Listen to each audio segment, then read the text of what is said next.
Hi everyone, and welcome to this TurboForms tutorial. Today, we'll guide you through resetting your password if you've forgotten it. Initiate password reset.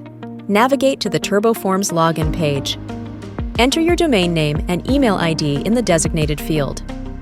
Directly below the password entry field, you'll find a link labeled Forgot Password in the bottom right corner. Click on this link to initiate the password reset process. Verify your email.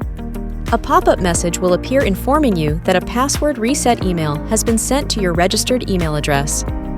Open your inbox and locate the email from TurboForms. Click on the confirmation link within the email. This will take you to a secure web page to reset your password.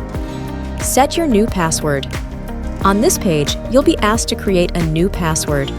Ensure it adheres to your company's password complexity requirements. Enter your new password again in the confirmation field.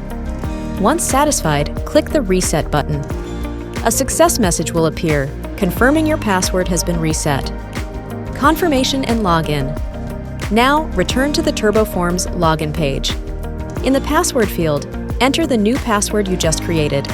Click Login to access your TurboForms account. Congratulations! You've successfully reset your TurboForms password and are ready to resume using your account. Thank you for watching. If you have any further questions, please visit the TurboForms Help Center.